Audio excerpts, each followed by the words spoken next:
Instagram stories for Monday, January 20th. I'm your host, Daniel Hill. I'm actually recording this on Sunday night because there has been so much social media news over the past 48 hours that I had to sit down and talk about it. The main news has to do with TikTok, but don't worry, there is plenty of Instagram news to get into as well. First, let's talk about TikTok. Saturday night, I sat down to enjoy my last few moments with TikTok. I opened the app at 10:30 p.m. Eastern, which would have been about an hour and a half before the app was set to go dark. When I opened it up, I saw a message saying, "Sorry, TikTok isn't available right now." A law banning TikTok has been enacted in the US. Unfortunately, that means you can't use TikTok for now. We are fortunate that President Trump has indicated that he will work with us on a solution to reinstate TikTok once he takes office. Please stay tuned.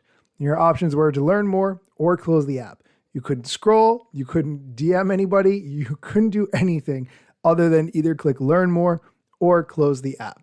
So after being slightly perturbed that it happened so soon, I realized that it would take some time to shut down all the appropriate servers and links, and you wouldn't necessarily want to leave that until the last possible moment in case there were any issues with doing that, because ByteDance and TikTok were going to be fined for every user who was able to access the app starting on January 19th. This resulted in a lot of conversations with people over the weekend about TikTok. For instance, when I went to the gym on Sunday morning, I was talking to the lady at the front desk about how I normally watch TikToks on the treadmill, but I couldn't today. And I told her that because she was young and did not remember when Napster got shut down, it was much like this. And interestingly, she said, "Well, I do sort of know what this is like because I was around when Vine was shut down." And I said, "You're absolutely right. It's not exactly the same because that wasn't a legal thing." But still, her point was made and I did agree with her. When I woke up on Sunday morning and I saw that TikTok was still not accessible, I uninstalled the app, which to my credit was not a good idea at all. Fast forward to Sunday afternoon and I started getting texts from my friends saying TikTok is back online. And sure enough, it was. When you opened up the TikTok app, there's a message that says, "Welcome back. Thanks for your patience and support. As a result of President Trump's efforts, TikTok is back in the US. You can continue to create, share, and discover all the things you love on TikTok. And then you have an option to continue, and you can begin using the app again, just as you did the day previously." So now that TikTok is able to be used again, you might be thinking, what are the repercussions of this? Which is a very good question. TikTok is not available in the Apple App Store or the Google Play Store. If it was, those companies would be fined for having that app available to its users. Additionally, CapCut and Lemonade, which are owned by ByteDance, are also no longer usable and not possible to download from the Google Play or Apple App Stores. I'm not sure how all this is going to shake out. It's been a wild ride of a weekend. Not sure how long it will last, what will happen in the future, but don't worry, I will continue to keep you posted. As a result of all of this happening with TikTok though, Instagram has stepped up its game and made a lot of changes and announced some things that you need to know about. I'm going to talk about all of it right after the break. Welcome back. One of the problems with ByteDance apps being banned in the US is that CapCut is no longer available.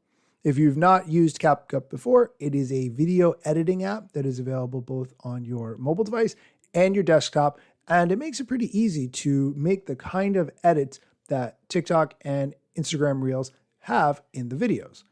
Since CapCut is no longer available, Instagram is stepping up to release something very similar. I'm going to let the head of Instagram, Adam Mosseri, describe it.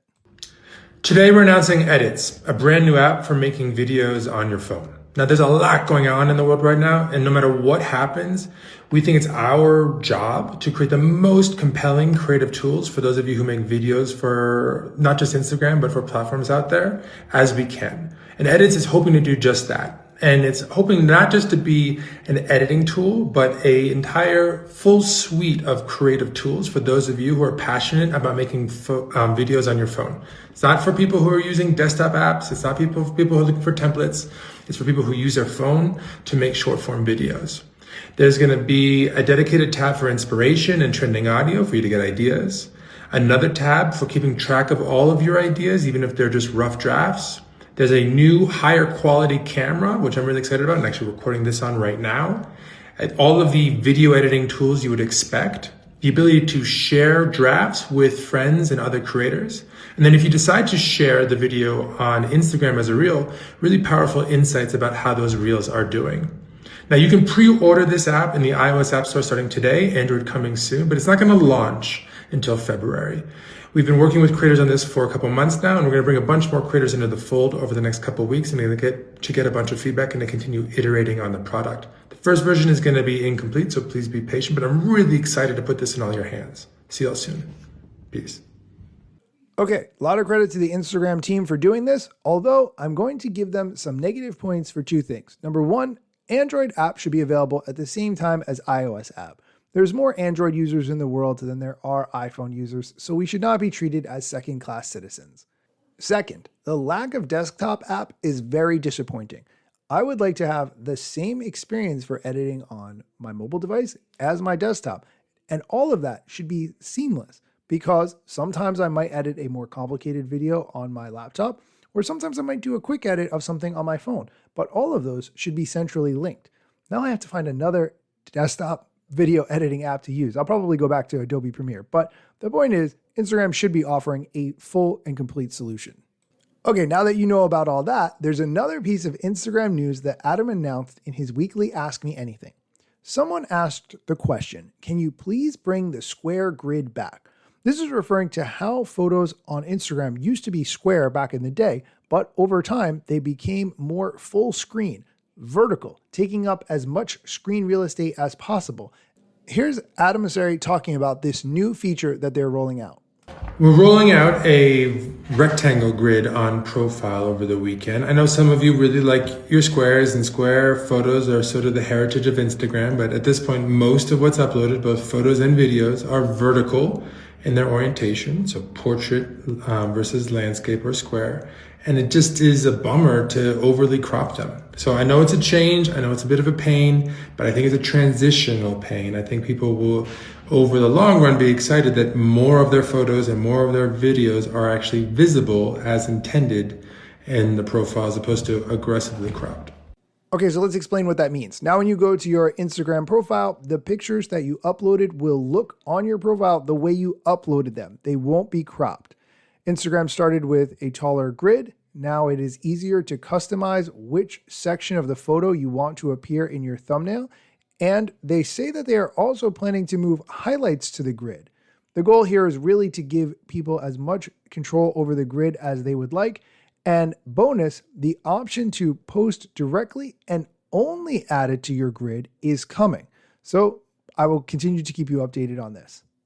And for the last piece of news we're going to talk about, remember how the other day I mentioned how confusing it was to post a video on Instagram that is longer than 90 seconds, how you can upload it, but you can't create it within the Instagram app, but videos can be much longer than that, but Reels have a max cap. And so good news, Instagram is working on that. Here's the head of Instagram explaining.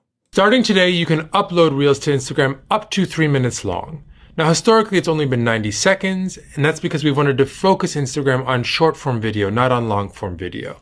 But we've heard a lot of feedback from a lot of you creators out there that 90 seconds is just too short.